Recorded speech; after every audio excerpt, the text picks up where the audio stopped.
Hi, my name is Alex. I'm a musician and I make alt rock, and this is my interview at 30 Foot Media.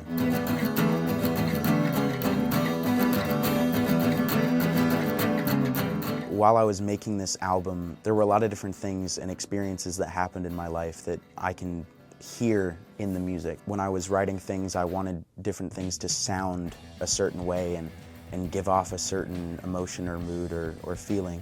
I know that a lot of my inspirations, Jeff Buckley, Elliott Smith, Nick Drake, Sam Cooke, Radiohead, all of those artists, they have a very emotional standpoint on the way that they made their music. Originally, I just wanted to make something to kind of get over some emotions that I was feeling at that time.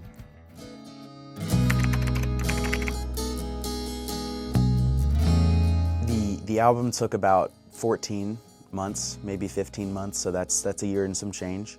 From the beginning of the album, I remember I started it and I had a very, very, very different perspective. Even a month before the album came out, I was like, what am I doing? I was dropping certain songs.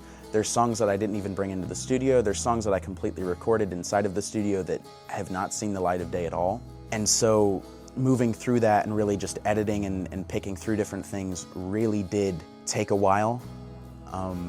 And I think that the way that the album came out is something that I'm very proud of, and I think that I can't really ask for more than that, so.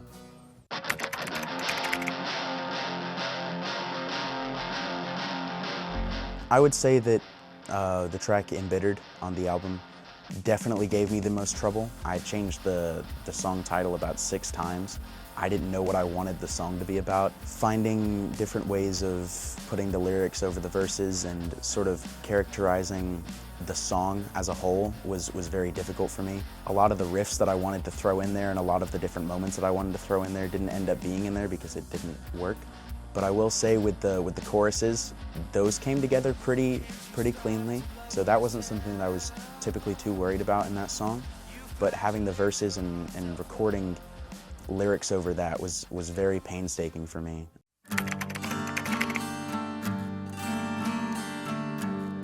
I would say on Breathe, there's definitely a couple unconventional things on there that I think a lot of people can probably tell but also can't at the same time.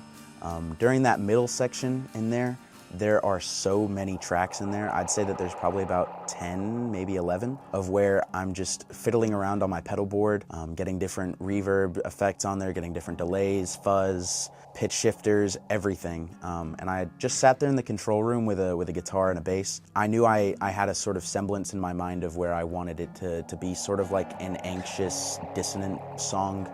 And with that song, I had written the acoustic parts and everything like that, and I had the structure down, but I had absolutely no idea of what I was going to do with that middle section. And I think the amount of things that I tried out with pitch shifters and different modeling effects, everything like that was just very, very unconventional for sure. So I wouldn't say that there's typically a vibe around the album of where it's just bedroom listening or whether it's just driving around or whether it's just hanging out with your friends. I think that you can really take it anywhere, and I think that people can really listen to it anywhere at any time.